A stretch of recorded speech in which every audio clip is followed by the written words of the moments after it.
certain nights, when the highways turn silent and the world seems to shift a few inches out of place, strange things happen that never make it into newspapers or police reports.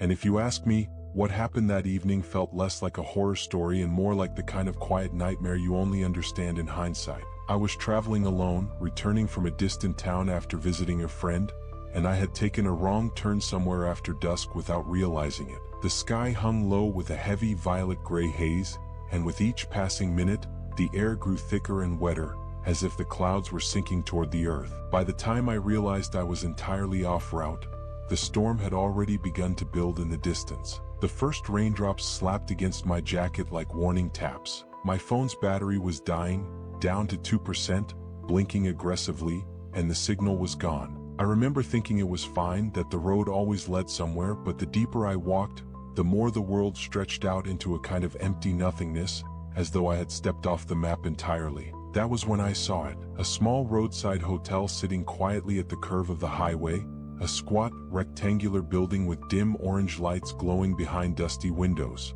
It looked old, neglected, maybe even closed, but the lights were unmistakably on. Something about it felt misplaced, like a photograph someone forgot to throw away. I hesitated, but another roll of thunder cracked above me, pushing the decision for me. I rushed toward the hotel, grateful for shelter more than anything else. As I approached the entrance, the building seemed larger than it had looked from the road. Longer hallways, deeper shadows, the windows stretching like tired eyes. The front door was unlocked. The moment I stepped in, a sour, damp smell settled into my lungs, a mix of old carpet, standing water, and something faintly metallic. The lobby lights hummed quietly, flickering every few seconds as if struggling to stay alive. A small wooden reception counter stood at the center, with a dusty bell resting on top. I tapped the bell, but it made no sound at all, not even a click. I tapped it again. Nothing. I leaned forward and noticed that the bell wasn't broken. It simply wasn't attached to anything underneath, as if someone had placed it there just for show. I called out a soft, "Hello?" but the lobby swallowed my voice like a dry throat. No footsteps, no greetings, no human sound came from anywhere in that building. Yet the lights were on. The desk phone was off the hook. And right at the counter, as though waiting for me, lay a single room key on a tarnished brass ring. Room 103. I should have questioned it more. Instead, I picked it up, glanced around the hollow lobby once more, and walked toward the hallway. The deeper I went, the stranger it all felt. Not frightening yet, just deserted in a way that didn't match the warm glow of the lights. The carpet was worn down the center, as if countless footsteps had once passed through, but the air held none of the warmth or noise of a place that was still alive. A dead plant sat slumped in a pot. The wallpaper peeled slightly near the ceiling. The corridor lights buzzed, flickering softly, their glow trembling over cracked picture frames of landscapes that looked too faded to identify. When I passed room 101, the door rattled gently, though I heard no movement inside. I told myself it was the wind or the storm pushing through some vent, but there was no draft in the corridor, not even a hint of moving air. Room 103 opened easily. The key turned with a dry, scratching sound, and the door creaked inward to reveal a normal-looking room. Normal in the way an abandoned house tries to look normal if you overlook the details. The bedspread was tucked neatly, but dust coated the edges of the nightstand. The lamp flickered on when I turned it, but only after a second of hesitation, like it were surprised to be used. A faint ash-like smell hung in the air. I dropped my bag, shook off the water, and sat on the bed, listening to the storm building outside. The thunder rolled like shifting boulders. Rain hammered the windows with a relentless rhythm. After a few minutes, I started to relax. The room wasn't comfortable, but it was a shelter. Still, there was something about the silence of the hotel that kept me sitting upright, listening closely. A place that old should creak, should breathe, should make the usual sounds old buildings make, but the silence was thick, unnatural, like a blanket pressed over everything. Then, from somewhere in the hallway came slow, deliberate footsteps. I froze. They weren't loud, just a soft, steady tap-tap, as though someone was walking barefoot or dragging soft shoes against the carpet. The steps approached my door, growing clearer, stopping right outside. I waited. The air grew colder. And then, a single knock. Not loud, not urgent, just one soft knock like a test. I stood up slowly, moved toward the door, and opened it. The hallway was empty, completely still. The footsteps had vanished. The lights above flickered once, then steadied. I closed the door, trying to ignore the tension twisting in my stomach. Later in the night, while I was half asleep, I heard voices, faint, muffled, coming from the room next door. A man and a woman, whispering rapidly as though arguing, or maybe praying. I pressed my ear to the wall, but the voices stopped abruptly, leaving behind a thick, pulsing silence. I backed away slowly, feeling my heartbeat crawl up my throat. The room suddenly felt cold, and then, from the corner of my eye, I saw something in the mirror. A figure. It stood behind me, tall, shadowy, its outline blurred like smoke. I spun around. No one was there, but the mirror still held a faint fog patch, as though someone had breathed on the glass just moments before. My skin crawled. I turned off the lights and lay in bed, pulling the blanket over myself, listening to the sound of my breathing and the thunder outside. Every few minutes, I heard the elevator groan somewhere deep in the hotel, going up, going down, stopping on floors where no one should be traveling. At 12:47 a.m., the power flickered. For half a second, the entire room was plunged into darkness, and in that half second, I swear I heard shuffling inside the room. When the lights came back on, everything was still, but the chair that had been near the window was now angled slightly toward me. I hadn't touched it. Around 1:20 a.m., unable to stand the tension, I left the room and went down to the lobby, thinking maybe I'd find anyone to talk to. But the lobby was empty. The air felt heavier than before, almost warm, like someone had been sitting there just moments earlier. And in one of the dusty old armchairs near the window, I saw a silhouette, a man, sitting silently, facing slightly away from me. I froze. My breath caught. The figure's shoulders were hunched, its head tilted down as if asleep. The light flickered, and for a fraction of a second, the chair was empty. A chill ran through me like a current. I blinked hard, looked again. The chair remained empty. The dust on the seat, however, had a fresh disturbance, like something had just risen from it. I turned toward the exit doors, thinking I could walk out into the rain and find anything else. Another building, a passing vehicle, even just the open road. But when I pulled the door, it didn't move, not locked. Just unmoving, as if glued shut or part of the wall itself. Rain battered the glass, and each lightning flash lit up the world outside, but I couldn't step into it. Back in the lobby, something on a side table caught my eye. An old newspaper. The edges were yellow-brown, crisp. The date read nearly 12 years ago, and the headline punched a cold hole through my chest. Hotel fire kills 6. Building till remain closed indefinitely. Beneath it, a photograph of the very lobby I was standing in.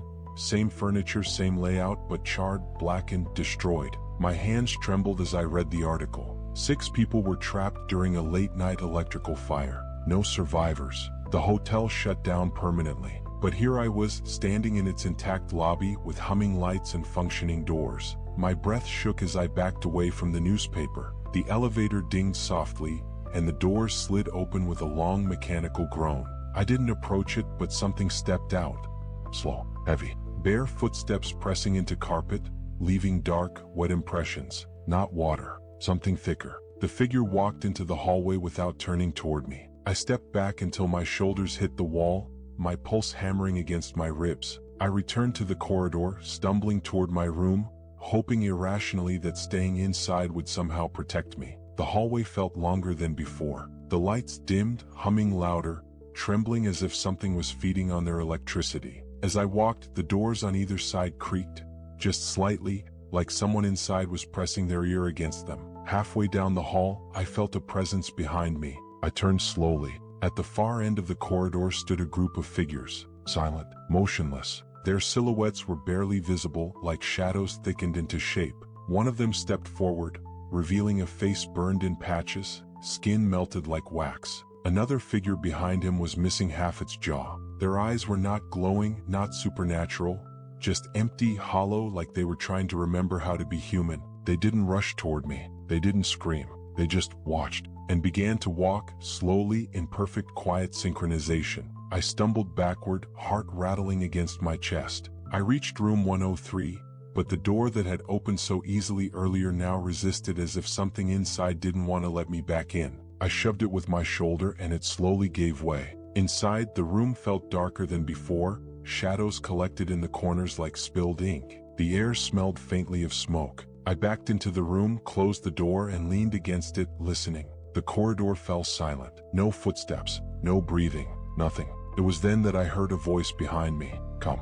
gentle, almost comforting. "You're late," it said. My stomach dropped. I turned slowly. Standing near the window was a man wearing what used to be a hotel manager's uniform. His skin was burned along the neck, the collar scorched, but his expression was soft, almost welcoming. He looked at me the way a tired parent might look at a child who had wandered too far. "You checked in," he said quietly, "but no one ever checks out." He didn't move closer. He didn't threaten. He simply stood there, the stormlight flashing behind him through the window, illuminating the dark patches along his arms and jaw. "The others tried to leave too," he added gently, "but the hotel keeps its guests. Someone must remain. Someone must stay." I felt the room tightening around me, the air thickening. The walls felt closer, the floor seemed softer, as if pulling me in. My vision blurred slightly. My chest grew heavy. I stumbled toward the door, but the moment my hand touched the knob, cold fingers wrapped around my wrist, not harshly but firmly, insisting. I turned to see one of the burned figures standing beside me, its eyes reflecting nothing. Another figure appeared behind it, and another. They surrounded me slowly, soundlessly, like dark memories stepping out of the past. The manager watched with a faint expression of sympathy. "It's all right," he murmured. "Morning will come, and you will be here to greet the next traveler." I don't remember losing consciousness. I only remember opening my eyes to sunlight, warm, soft. The storm was gone. The world outside looked normal again. Cars passed along the road, birds chirped faintly, and I was sitting in the same lobby chair where I had seen the silhouette earlier. My hands rested neatly on the armrests. The air smelled faintly of burnt wood. A traveler on a motorcycle slowed down outside, glancing at the hotel with curious eyes. He saw the lights. He saw the welcoming glow. He saw me sitting there through the dusty window. I tried to stand. I couldn't. My body felt lighter, thinner, like smoke shaped into a person. The manager stood behind the counter, polishing a dusty key with a soft cloth. The front door creaked open for the traveler, and as he stepped inside, the manager gave me a small nod, quiet, final, almost grateful. I realized then that the story wasn't about escape at all. It was about replacement. The hotel hadn't trapped me out of cruelty. It had simply needed someone new, someone alive enough to keep the illusion breathing, someone to sit quietly waiting for the next guest to check in. And as the traveler approached the counter, shaking the rain off his jacket, the manager slid a key toward him, labeled Room 103. Morning sunlight filled the lobby warmly, almost beautifully, and for the first time since I arrived, the place felt welcoming, peaceful, even as if everything had fallen into place exactly as it was meant to. It's strange how a nightmare can transform into a happy ending once you accept your role in it. After all, the hotel needed someone, and now it had me. The school library always looked calmer in the late afternoon, when the students had already spilled out of the hallways and the noise thinned into a distant hum from the playground. Mrs. Alden liked that hour, when the last rays of sunlight slid across the rows of low bookshelves, catching the edges of laminated covers and making the entire room feel suspended in a warm, quiet glow. She had worked in this small elementary school library for 6 years, long enough to know which shelves squeaked when you rolled the cart across them and which corner collected the faint smell of dust every winter. That day, she had just finished shelving a handful of graphic novels when she noticed Milo standing at her desk. He was one of her more responsible students, quiet, polite, always returning his books on time. So the sight of him holding a brand new Dogman book didn't concern her at first. It was the missing dust jacket that made her stop mid-step, fingers tightening on the handle of the cart. The book was naked, its glossy hardcover exposed, pale gray where there should have been bright colors. She approached slowly, an uneasy feeling blooming in her chest, though she didn't quite understand why. Maybe it was the look on Milo's face, a strange mix of innocence and blank certainty, like he didn't realize he'd done anything unusual. When she asked him where the dust jacket went, he answered with an airy, matter-of-fact tone, "Oh, I don't like covers on when I read books, so I took it off." The words hit her strangely. She had expected something, an accident, a torn sleeve, a sibling, a dog, anything except the calm, deliberate nonchalance of a child casually stating that he'd removed part of a brand new library book simply because he preferred it that way. Something sharp slipped into her voice without her intending it. She heard herself explain firmly that these books were not his to modify and that he couldn't check out new items until the dust jacket came back. His eyes widened, round and startled,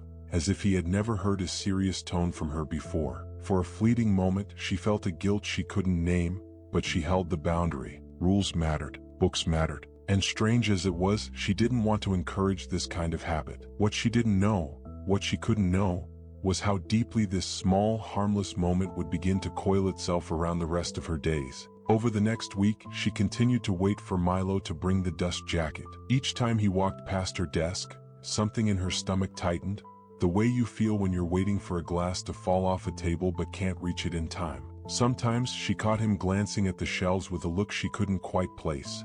An odd, slow scan, like he was studying the room with an attention that didn't belong to a child. He never looked at her directly, but she felt it, the way the air shifted when he walked near.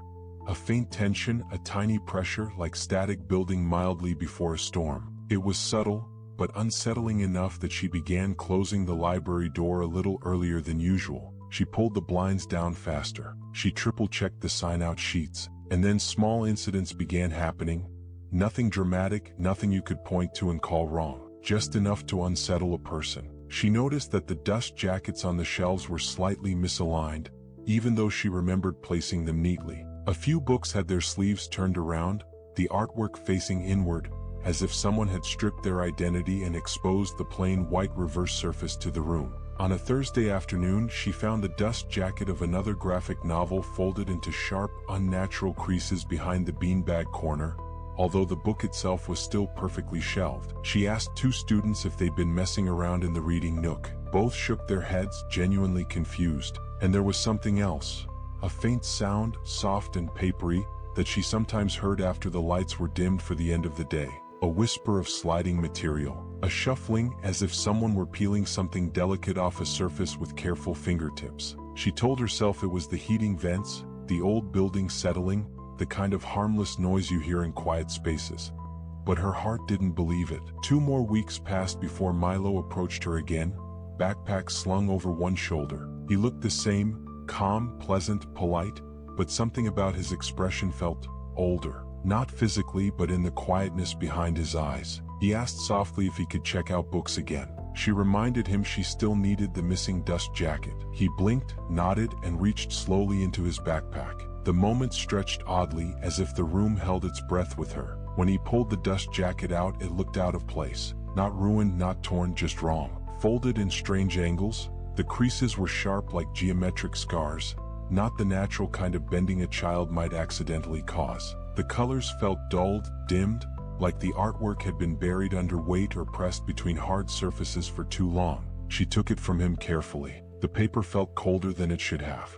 Too smooth in some places, too brittle in others. Milo gave her a small, almost relieved smile before heading toward the shelves again, sliding back into the routine as if nothing unusual had happened. But the dust jacket lingered in her mind. She placed it aside, planning to fix it later, smoothing out the folds, reattaching it to the book. Yet as the day went on, a subtle discomfort began to sit in her chest, heavy and inexplicable. When she finally tried to flatten the dust jacket that evening, pressing it gently on her desk, she felt her fingers twitch. The paper resisted. Not in the normal way, this was something else. It bent reluctantly, like it didn't want to settle, like it remembered the unnatural shape it had been forced into and wanted to return to it. She shook her hands once, trying to dispel the creeping sensation crawling up her wrists, and placed a stack of dictionaries on top of it before leaving for the night. But she dreamed about it. The first night, it was vague.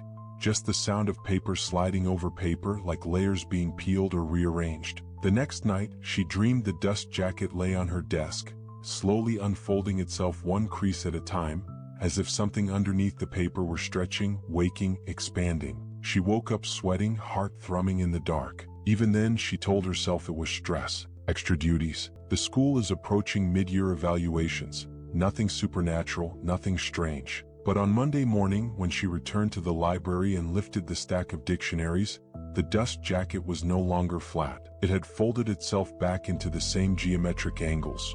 From memory, for the first time in years, she locked the library door behind her before school started. She sat at her desk, staring at the dust jacket, listening to the hum of fluorescent lights overhead. Her skin prickled. She pressed her palms together to stop the trembling. That afternoon, as students filled the aisles in noisy clusters, she watched Milo selecting books.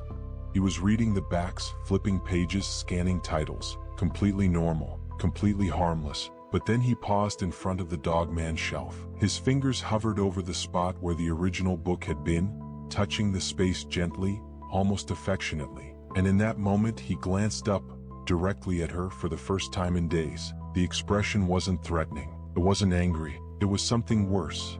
A mild, almost detached curiosity, like he was watching her the way someone might watch a puzzle shifting into place. She looked away quickly, pulse jumping. Even at dismissal time, long after the last students left, she couldn't shake the feeling of being observed. The next morning, she arrived early to prepare for the classes scheduled to visit. She entered, turned on the lights, and froze. Every single dust jacket in the library, hundreds of them, had been slid halfway off their books. Not entirely removed, not discarded, just halfway. They hung like loosened skin, sagging down the spines, exposing half of the hardcovers beneath them. The colors looked washed out under the fluorescent lights. The air felt cold, too cold. Her throat tightened as she walked slowly between the aisles, the soft papery whisper of sleeves brushing against the books sounding far too alive. She felt sick to her stomach. She restored as many as she could before the first class arrived, fingers trembling, breathing shallow. For the next few days she barely slept. She kept imagining the dust jackets sliding off by themselves in the dark. She kept hearing the faint whisper of rubbing paper.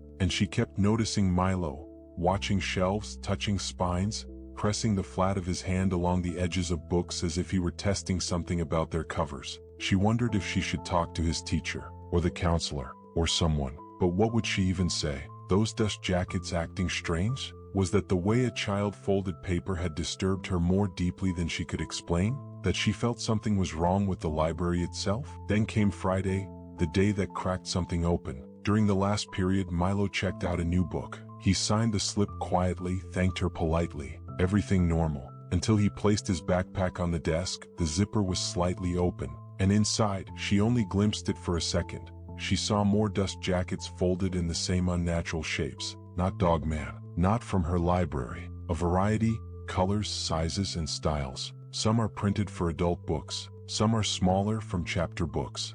Some worn. Some news. All folded as if following the same strange pattern. Her chest tightened sharply, breath catching in her throat. When she looked up, Milo was watching her with a tiny, unreadable smile. Not guilty, not afraid, just aware. And then he zipped his backpack slowly, deliberately, and walked away. She didn't tell anyone, not right away. She needed time to understand what she'd seen. That night, she took the original dust jacket, the one Milo returned, and examined it under her desk lamp. The folds weren't random. They formed a pattern, a shape, angles intersecting in ways that weren't natural for paper. She traced one line and felt a faint pulse under her fingertip. She jerked her hand back, breath slicing through her chest. But when she touched it again, nothing. Just paper. She stayed awake until dawn, staring at it, terrified of falling asleep. The next week, Milo didn't come to the library. Not once. Not to return books. Not to browse.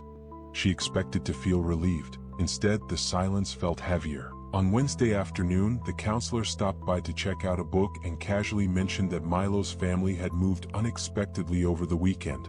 An emergency relocation. No details. No forwarding address. Just gone. Mrs. Alden nodded numbly, heart thudding. As soon as the counselor left, she went straight to the Dogman shelf and felt her breath lodge in her throat. The dust jacket, the strange self-folding one, was gone. The book stood bare, exposed. She searched everywhere. It wasn't in the return bin, not in the lost and found shelf, not in the office.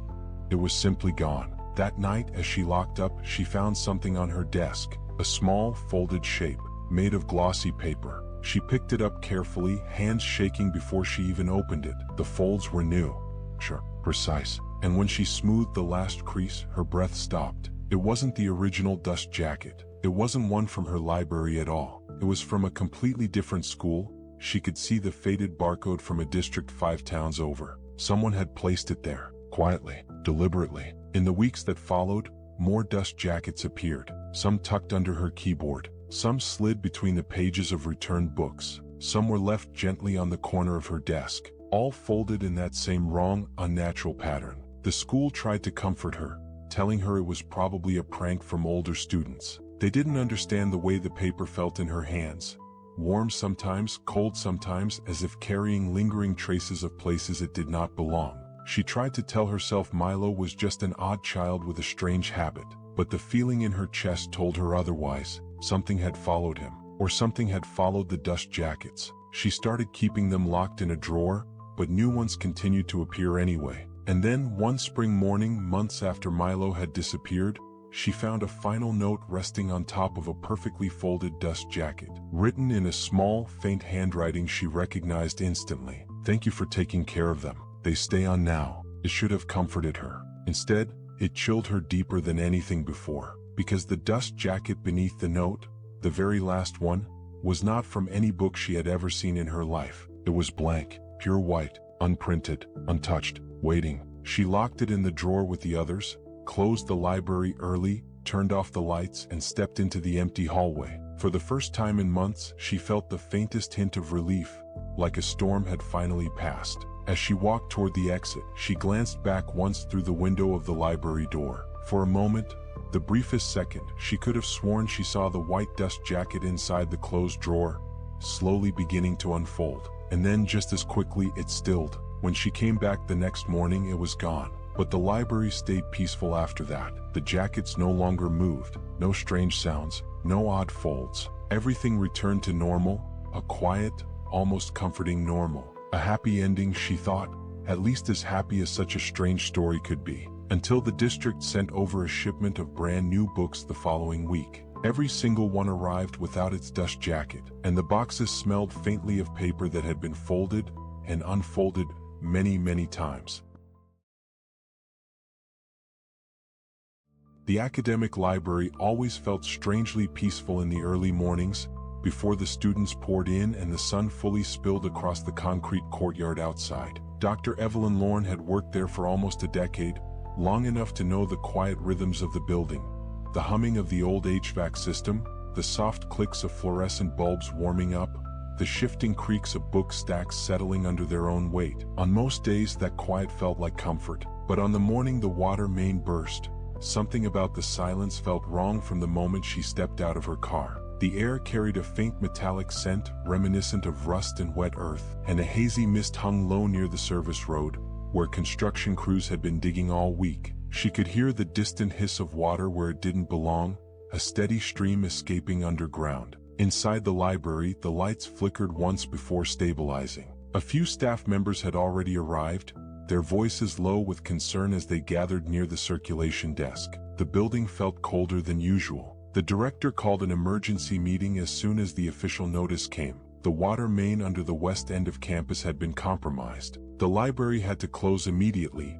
There was no fire suppression system, no restrooms, and no running water, all of which legally required the building to remain closed. Evelyn exhaled slowly. At least it was early before most students showed up. They posted signs on every door, locked the entrances, and began tidying the front desk before heading out. The staff moved around with the heavy, tired steps of people expecting an easier day but receiving the opposite. Even though the library was sealed off, the building still felt unsettled. As Evelyn walked through the ground floor to shut off the lights, she noticed something odd: faint, wet footprints near the south entrance. Not puddles, just prints, thin and watery, as if someone had stepped inside with shoes soaked from rain. But it hadn't rained in 3 days. She stared at them for a moment, following their trail toward the emergency exit, one that had been locked since morning. A shiver moved down her spine. She told herself it was condensation from the broken water line seeping upward through the old foundation. Old buildings often exhibit strange behavior when disturbed. Still, she wiped the prints away before returning to the desk. They were just preparing to leave when the banging began, a violent, echoing series of strikes that shook the glass entrance doors hard enough to rattle the metal frame. Everyone froze. The sound wasn't just loud, it was angry, frantic, filled with something sharp and personal. Evelyn exchanged a tense glance with the student worker beside her. When she approached the front doors, she saw him.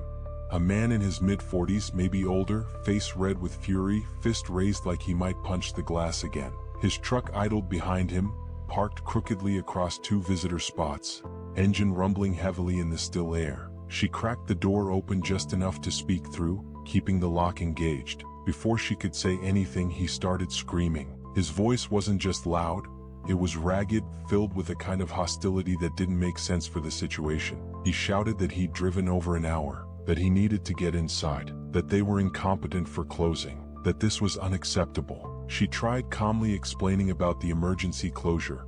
No water, no fire system, but he cut her off with another fist against the glass, so hard she flinched backward. Something in his eyes made her throat tighten. It wasn't irritation or inconvenience, it was something darker, something hollowed out and unpredictable. For a moment, it looked like he wasn't even fully seeing her, just staring through her like she was in the way of something he desperately needed or feared. "Open the door," he growled. She refused. His voice dropped into a low, trembling threat. Her heart thudded painfully in her chest. She stepped back, motioning for the others to move away. They called campus security. The man kept shouting, pacing, slamming his palms against the glass in furious, rhythmless bursts. Every time he hit it, the entire front vestibule trembled. And then, just before security arrived, everything went unnervingly quiet. The man's anger evaporated. He stepped back from the door, head tilting slightly, like he heard something behind him, something the staff couldn't hear. His rage-filled expression softened into an unsettling blankness. For a few seconds he stood completely still, staring not at them,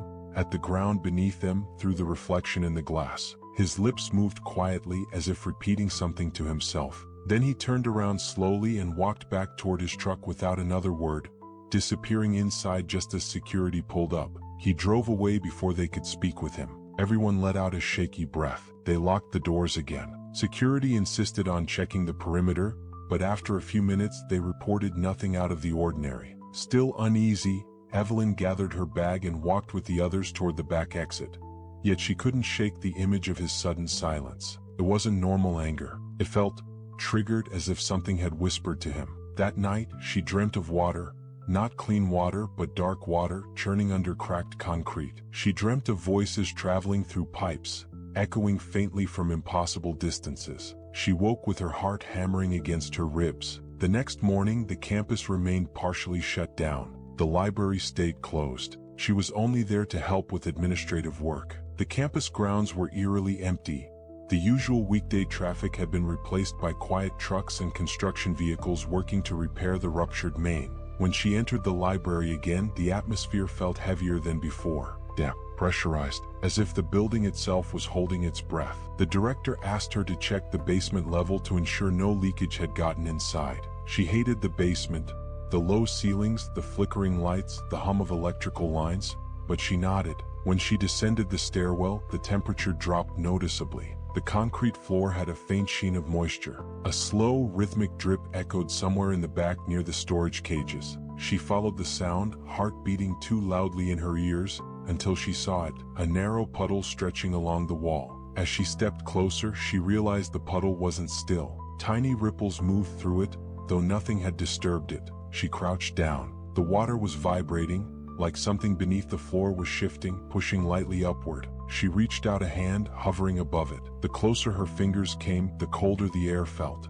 A faint vibration ran under her fingertips. She pulled back sharply. As she stood up, she heard footsteps behind her, heavy ones not echoing like her own. She turned quickly, expecting another staff member to appear. No one was there. The footsteps continued anyway, pacing slowly near the stairwell door. She backed away, breath shallow, until her shoulders touched the cold concrete wall. The footsteps stopped. The air went still, and then, faintly, she heard it, a voice, muffled, as if it were traveling through water or thick pipes. She couldn't make out the words, but she heard her name whispered inside the sound. That broke her. She bolted for the stairs, climbing them two at a time, heart pounding so hard she felt dizzy. Upstairs, the director found her pale and shaken. Evelyn nearly told her everything, the puddle, the vibrations, the footsteps, but stopped herself. It sounded insane. The director simply told her to go home early. She didn't argue. That night, she couldn't sleep. Every time she closed her eyes, she saw the man at the door again, not screaming but looking past her, listening, as if something beneath the library had spoken to him first. She spent the next morning working remotely, trying to focus on spreadsheets and schedules, but her thoughts kept drifting to the basement, to the water moving on its own, to the footsteps. It wasn't until her phone buzzed with a campus-wide alert that her stomach dropped. Construction workers had found an additional older pipe running beneath the library, one not included in any building schematics. A sealed pipe. A pipe that wasn't supposed to exist. Something inside it had collapsed during the water main break. They would be sending engineers to investigate. Later that afternoon, the director called her personally. Her voice sounded thin. "Evelyn," she said, "we need you to come in. There's been another incident." When Evelyn arrived, several staff members stood gathered near the lobby, shaken and whispering to one another. The director took her aside and pointed to the front doors. "Look," she said. At first, Evelyn didn't understand what she was seeing. Then her breath caught in her throat. There, on the inside of the glass, high up near the top where no one could easily reach, were wet handprints. Large ones, pressed firmly against the glass as if someone had stood inside the locked building and leaned their entire weight onto the door. But the library had been closed. Secure. Alarmed. No one had been inside since the previous day. Security confirmed every entry point was sealed, and the alarms had never triggered. Evelyn felt her skin crawl. The director's voice shook. "I think we should stay in pairs from now on." They spent the rest of the day checking every corner of the building, every archive room, every restroom, every study nook. Nothing. Yet the air remained unnervingly cold. At sunset, the director dismissed everyone again. Evelyn stayed a moment longer, staring at the wet handprints that slowly streaked downward as they dried, as if sliding along the glass. That night, as she lay awake, her phone buzzed again. A message from campus security. They had identified the angry man from the previous incident. He had been found outside his home that evening, sitting alone on his driveway, completely soaked, shoes, clothes, hair all dripping with water. He didn't answer questions. He didn't resist. He just whispered something quietly over and over, so softly the officers could barely hear it. The report said he kept repeating, "It's underneath, it's underneath, it's underneath." Evelyn dropped her phone. Her throat tightened as she stared into the dark room. She didn't sleep at all. The next morning, the engineering team finally opened the sealed pipe beneath the library. They found nothing inside. No skeleton, no old equipment, no hazardous material. Nothing explained the noises, the vibrations, the water movement. The inside of the pipe was smooth, too smooth. It had been eroded by something that moved through it for a very long time. Something that created its own path. When the library finally reopened later that week, students returned, laughing and chatting as if the building hadn't been holding its breath for days. The lights felt warmer again. The air felt normal. The basement puddles had dried. Everything looked fine, almost too fine. The director kept the front lobby staffed at all hours, but no one saw anything strange. No more prints, no more water, no more footsteps. It almost felt peaceful again. Almost. On Friday afternoon, as Evelyn was preparing to leave, she stopped in front of the front doors and froze. Her breath stilled. There, faint but unmistakable, near the top corner of the glass, exactly where the wet handprint had been, was a new mark. Not a handprint this time, a fingerprint. One single fingerprint, pressed from the inside, still damp. As she leaned in closer, her heart racing, she realized something far more alarming. The fingerprint hadn't been left in water. It was imprinted in the mud. The same dark mud she had smelled on the morning the water main broke. The same mud that originated deep beneath the concrete. The same mud that came from a location no one had ever mapped. She took a step back slowly, trembling. Outside, students laughed in the fading sunlight. Life continued as usual. But deep beneath the library, in the part of the campus where the sealed pipe ran and the vibrations had lingered, something shifted. Just once. A soft, distant movement that felt almost like a breath. The library never experienced another outburst from an angry patron. No one screamed at the doors again. No one pounded on the glass. And that was the strangest part. Because sometimes, late in the evening, when the lights dimmed and the building settled into its nighttime stillness, Evelyn could hear something faint, moving upward through the old foundation. Not footsteps. Not voices. Just tapping. Soft, patient, rhythmic, as if someone far below was gently knocking, waiting for someone to answer. Finally,